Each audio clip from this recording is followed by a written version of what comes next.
squatted a bit low there and my bum got damp in the stream. Never too late to change your life. The story's not over. The ending is mine. Whatever it takes. Good morning, YouTube, and welcome to a Sunday morning and a bloke with a lot of rope. So today is my first day attempting some scrambling. So we're off up to the Peak District to the Dovestone Reservoir. For those who don't know what scrambling is, it's somewhere between interesting walking and bouldering, which is the rock climbing where you don't tend to need ropes. He says. Those look like a lot of ropes. That's not for today. And again, I think you've seen Tom before. This is my cousin Tom. Hi. So he is interested in all of this and does crazy things in the wilderness like Bear Grylls, but without it being fake. After getting back from America, it was pretty busy, it was pretty rainy here, and I actually took the week off the gym after getting back because it took 2 days to get over the jet lag. By the time I got over the jet lag, I was very, very tight. My hips, my back, everything from the flights and the travel. So took a couple of days off, but yesterday went out riding on the bike. So again, out and being active anyway, and today we're off doing the scrambles. So even on those days where I'm off from the gym or take a break, I'm not just sat on my butt doing nothing. I'm still out and about. It's one of those things, if you do want to take time for the gym, absolutely fine. You're not going to lose the gains. Just, you know, make sure that you're staying active and you're out and about and taking advantage of the 3 days, learning new things, doing new things and trying new things. You never know what you might find. Really useful if you get yourselves a laney. Stuff like this happens. Just there, just appears. Magic fairies. Breakfast fairies. Now then, there, Lex, have you got yourself some rock climbing shoes? No. Have you got yourself some hiking boots? No. Have you got yourself food and goodies and stuff to keep you motivated? No. Oh, you bloody idiot. Well, what have you got? I got a pair of scissors and I made this. So successfully rode over without any rain hitting us, and check out where we are. Inside. We're heading up that valley there. Yeah. That one that's like miles away. Yeah. And there's no segways here. We're walking. Oh, cardio. See what I mean? Might not be in the gym. It's going to be harder than any bloody gym session I would have done anyway. I guarantee I wake up tomorrow I'm going to be crippled. There's just be chuckling text messages coming through. How you feeling? How's your bandana? Dickhead. You see that old thing in the distance there? That's the type of thing we're going up. Dead. There you go. Dead true. Tom of the jungle. Tom. Right through the entire valley, across the river. That's a bit of a steep bit. And we've now got here. So this is what we're looking at, grade 1. And then it gets excessively harder as you go along. When I started, I'm not going to lie, I was breathing heavy just walking up the first freaking hill. I was like, Jesus Christ, Lex, pull yourself together. But then once I got going, my body was like, oh, okay, we're doing cardio. And my body's always been like this, even when I was fighting. It just kind of like sets in and just keeps going. That's been one of my things I've always been really good at. Just like head down, motor on. So, let's go see what this is. And I'm going to switch you guys to the GoPro. Okay. If you're having trouble with something, let me know.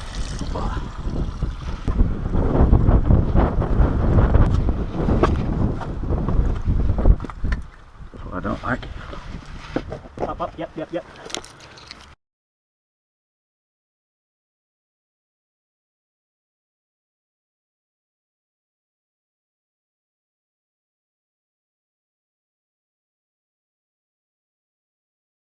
There we go. Route 1 successfully done. Yeah, good bit of scrambling up for these.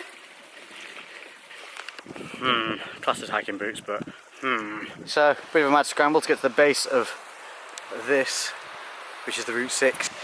Soggy feet, a couple of grazes. That means your day's going pretty well. Right, so water's down, a couple of snacks down, sufficiently numb bum, which means it's time to start climbing. That's what you should look like when you go climbing. Not like this. Not this guy, that guy. Although everyone should have one of these. Oh yes. To the GoPro.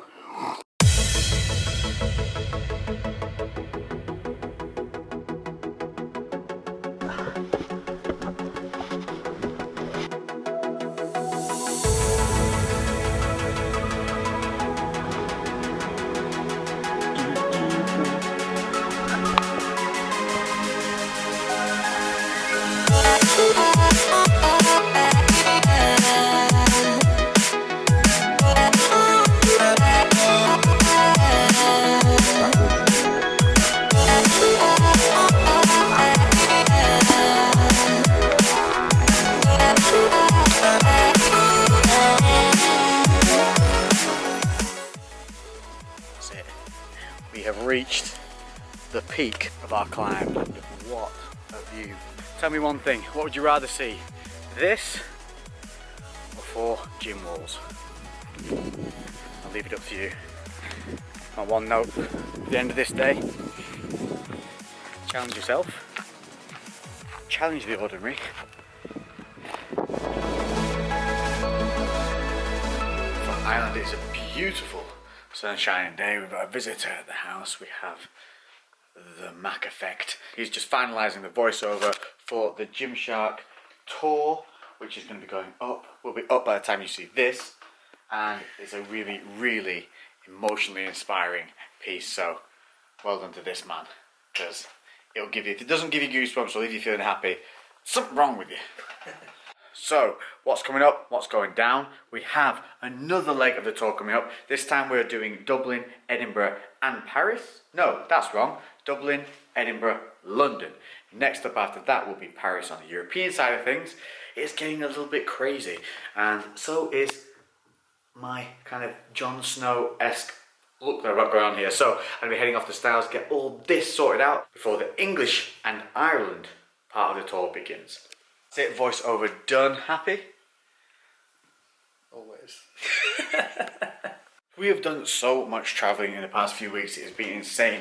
And I was saying the other day, it's ironic, this fitness lifestyle is actually making it hard to stay fit because the training isn't staying on track, because every time I start to get into a rhythm, we're going away somewhere. So I'm making a pact with myself in front of you guys to be more consistent regardless of where I am and what I'm doing. I'm not going to use the fact that I'm travelling as an excuse to miss a training session. Even if the equipment isn't there is something I can be doing. Like I said before in the previous video, there is always something you can do. It doesn't have to be in the 4 walls of a gym. As long as you're out being active and progressive, that's what matters. And look at this glorious, glorious weather. So I'm going to go out, I'm going to ride my bike to the hairdressers, because those of you that ride know, riding in itself is quite an energetic thing. Not only is it enjoyable, but it does require a good amount of energy to do it. If you're out on a bike for a full day, you come back, man, you feel like you're doing one of the hardest sessions for a long time. So I'm going to do that. I'm going to go from the hairdressers to the gym, straight through,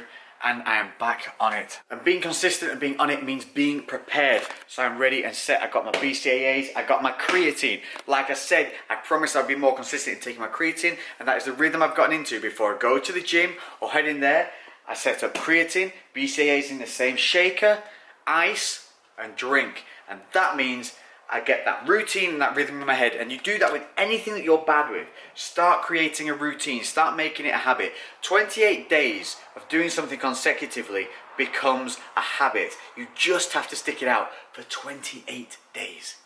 That's nothing. I'm also going to make a commitment to food. When I travel, I notoriously undereat. I'll end up having only 2 major meals each day, and they are macronutriently badly balanced. So that means even though I might be hitting decent calories, my macros are completely out of whack, meaning my proteins, carbs and fats are not where they need to be. That affects my look at the time and my energy levels at the time. So even though I might be hitting targets, the chances are they're not benefiting me. And this is where the macronutrient balance comes into play. It is important to maintain the balance of your macros over just concentrating on the calorie intake, because a fat calorie and a protein calorie are not the same thing. I don't care who says what, they react differently in the body, they go through different mechanisms, and they are not the same. You need to treat them individually. But I would also like to add on to that note, protein is not as essentially important as we all make it out to be. It's not the be-all and end-all.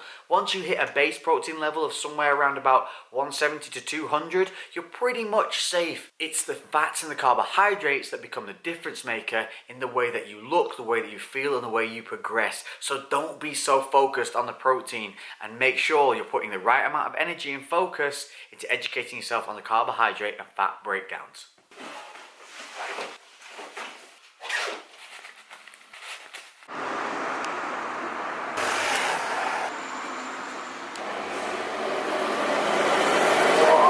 Look at stackers there, Harris. You've been working hard, huh? Oh, okay. Oh, that's sunshine. Look, he's been busting it in the gym. 30 minute to 45-minute sessions, that's it.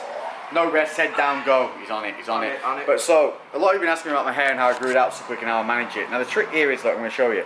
Look, underneath them growing out is actually not that long. I'm at really shitty stage. Like, look at that. Imagine if it was just that and you couldn't see any of this. Look how bad it is. But the trick is we've let that kind of grow to a length where we can tuck it behind the ear and then it flows with the rest of the hair. See what I mean? This bit now is super long at the front, and the back is kind of getting like a Dana Lynn Bailey bob.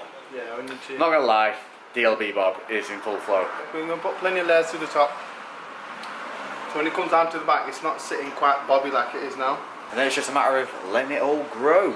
So I reckon 3 months, and this will be the length down here where it can be, so I can tie it back and walk around and pretend like I'm Jon Snow. So kind of even laid in the little edges now, so they sit a little bit cleaner, a little less bulky, and he's done that by razoring the edges. It's a bit new to you, Lex. Yeah, it's like, what are you doing? What are you doing to my hair? What are you doing back there? Don't make me bite you. Aquaman mode. I'm going to get rid of the rest of the hairdo and then onto the beard, and then I'll show you the finished product in about 20 minutes. Boom! There you go, see? Look at that. See how it's sitting, less Dana Lynn Bailey and more Aquaman. And the beard. You can see, so we chopped it, angled it. The layers are what I've created are nice. Because it was so thick underneath before, it was puffing out, so now there you go. Sorted. So you wanted to know? Those that are always wondering, you want Harris Styles hairdressing, and it is in Nelson. Everything will be in the description below. So at the gym, as we've been travelling and as it has been hard to get a consistent routine going, all I'm going to be doing here is pretty much hypertrophy 8 to 12 because we're off again next week, so I can't even get into a rhythm or a program. And when that happens, all I do is focus 8 to 12 hypertrophic, and I'm going to go in today and I'm going to do about 3 or 4 body parts. I'm going to do 2 exercises per body part, and I might even go a little bit higher volume depending on how my joints are feeling. Bandana on, hair done, keep it out of my way, and I just got 2 bananas for my pre-workout carbs. So eat both those right now, water and go. I'm not going to bother recording it because you don't need to see it. It's just going to be going through the motions to get the body back into it, and then tomorrow back to recording and back to showing you 8 to 12s with a good form. So even when you're out of that programming time, you can still get the form adjustments, and during these 8 to 12 or the hypertrophy ranges or high volume, whatever you choose to do when you're out of the program because you can't be in it for whatever reason, at least you can be tweaking and continually improving on form, technique. Lift it, don't shift it. Hi. Hi. Why are you naked, Rox? Why are they naked, lady? They got very dirty in the fields. Hi. Hi. Always have to be washed. How are you? Oh, damn. I'm bloody grand now that you're back. Just, if you go over there, you'll see the tickles and the biscuits. Then if I come back over here, I get the tickles and still no biscuits.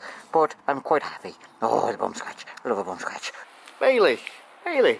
Hi. Did you not recognise me? Did you not recognise me with the helmet on? Huh? How are you? Oh, Papa, I am so good. I'm so happy to be back. I have eaten the plums from the tree already that I'm not allowed. Oh, it is very good. I'm home, and that workout was like walking through mud. It was crazy tough. It was hard to get back in there and do a proper workout. It was hard to get back in there and be motivated. It was hard to do every set by set, and it was even hard to do what I said I was going to do when I first put the camera down. I put my mind where it needed to be, I got my head down, and I focused on what I needed to do. It didn't matter that I took longer than I normally took. It didn't matter that the reps felt hard from the very first set. What mattered was I got through the workout. And that's what it's going to be like plenty of times on this journey, guys. It's not going to be easy. It's never going to be easy. But nobody said it was. But one thing you do have to appreciate is coming home to something like this. The Lady Bobster, even though she is ill with a cold and feeling shit, took the time to make me this high protein, low fat chili. That little amazing lady over there. So on that note, I want to end the day. I'm going to hit the hay because tomorrow we pick up David Lade from the airport. Boom, baby.